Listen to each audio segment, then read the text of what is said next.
দেখুন, লঙ্কা গাছের একটা মারাত্মক রোগ হলো পাতা কোঁকড়ানো।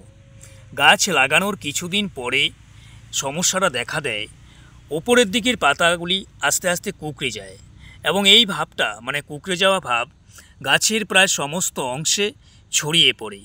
একটা সময় দেখা যায় পাতা সব কুঁকড়ে গেছে, গাছে ফুল ফল কিছুই নেই।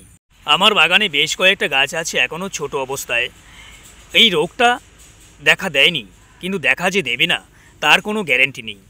তো আমি যে কারণে ভিডিওটা করছি, আপনাদের সাথে শেয়ার করতে চলেছি, রোগটা হওয়ার আগে যদি এর ট্রিটমেন্ট করতে পারি, আশা করি গাছটাকে বাঁচাতে পারবো এবং আক্রমণটাও হবে না। নমস্কার বন্ধুরা, আমি সঞ্জয় আর আপনারা দেখছেন মাই রুফ মাই গার্ডেন।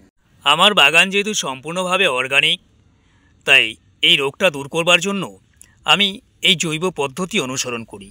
এখানে নিয়েছি উনুনের ছাই। এটা আপনারা উনুনের ছাই যদি না পান তাহলে যে কোনো চিরা যেখানে ভাঙানো হয়, যেখানে মুড়ি ভাঙানো হয়, সেখান থেকেও সংগ্রহ করতে পারেন। এবার দেখুন, ছাই শুধু নিলে হবে না, ব্যবহার করবার সিস্টেম জানতে হবে।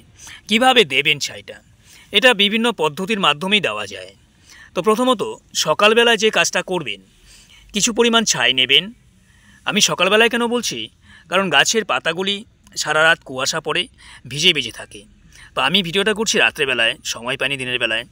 তো এইভাবে পাতার ওপরে গাছের যে বিটপ অংশ আছে, পাতা সহকারে সম্পূর্ণ অংশের মধ্যে ছাইটা ছিটিয়ে দেবেন। তো ছিটিয়ে দেওয়ার পর ছাইটা লেগে থাকবে। তো এবার দেখুন এটা কতদিন রাখবেন। এটার একটা পদ্ধতি হলো 3 দিন রাখতে পারেন, 3 দিনের বেশি রাখবেন না।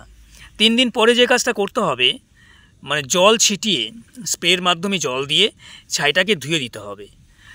নতুবা যে সমস্যাটা হবে, ছাইটা যখন পড়ে গেল ওপরের দিকে, পাতার যে পত্ররন্ধ্র আছে এগুলি কিন্তু বন্ধ হয়ে যাবে। আর বন্ধ হয়ে গেলে গাছের পাতা সূর্যালোক গ্রহণ করতে পারবে না, ফলে খাবার তৈরিতে একটা সমস্যা হবে। তাই 3 দিন পরে বা 2 দিন পরে জল স্প্রে করে সম্পূর্ণ ছাইটা একেবারে ধুয়ে নেবেন। এই কাজটা সপ্তাহে আপনারা 1 দিন করে যান, দেখবেন গাছে পাতা কোঁকড়ানো রোগটা আসবে না। এবার বিষয়টা আরেকটু ভালো করে বুঝুন। ধরুন আজকে ছাই দিলেন, 3 দিন পরে জল দিয়ে ধুয়ে দিলেন, সপ্তাহের বাকি থাকলো আর 3 দিন। এখন এই 3 দিন কি করবেন? গাছকে ভালো রাখতে হলে ওই 3 দিন সকালে উঠে বা দুপুরবেলায় বা বিকেলবেলায় অনবরত গাছে শুধুমাত্র পরিষ্কার জল স্প্রে করে যাবেন। এবং জলটা এমনভাবে স্প্রে করবেন, প্রথমে ওপরের দিকে করলেন, তারপরে এক হাতে এমন করে হেলিয়ে দিয়ে গাছটাকে নিচের দিকে ভালো করে স্প্রে করবেন। কারণ জাপ পোকা যেটাকে বলা হয় বা মাকড়ের ডিম যেখানে পারে, তারা কিন্তু ওপরের দিকে পারে না, এই নিচের দিকে পারে। তা আপনি যখন জল স্প্রে করে দেবেন, পোকা কিন্তু আক্রমণ করতে পারবে না, ডিম পাড়তে পারবে না। চেষ্টা করবেন সবসময় গাছটাকে পরিষ্কার পরিচ্ছন্ন রাখার। এতে শুধু পোকার আক্রমণ নয়, অনেক রোগের হাত থেকে গাছকে আমরা রক্ষা করতে পারি। বাগানের যে অংশে ভালোভাবে রৌদ্র পায়, টবটাকে সেখানেই রাখবার চেষ্টা করবেন। লঙ্কা গাছ রোদ খুব পছন্দ করে, আর রোদ্রে থাকলে এই রোগটা কিন্তু বেশি আক্রমণও করতে পারে না। এই বিষয়গুলি আপনাকে খেয়াল রাখতে হবে।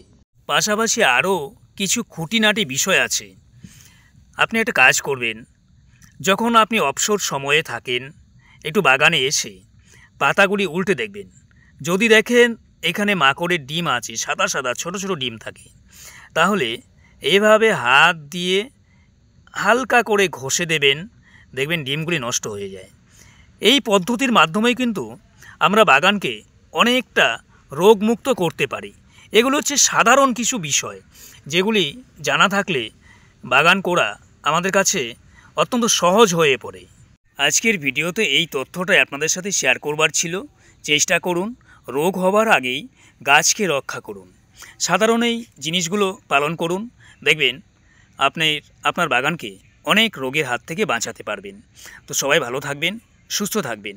আর আপনাদের গার্ডেনিং বিষয়ে যে কোনো সমস্যায় কমেন্ট করতে পারেন, আমি যথাসাধ্য উত্তর দেবার চেষ্টা করব। সবাইকে নমস্কার জানাচ্ছি। আর চ্যানেলের তথ্য যদি ভালো লাগে তাহলে প্লিজ সাবস্ক্রাইব করে সঙ্গে থাকবেন। সবাইকে আবারও নমস্কার।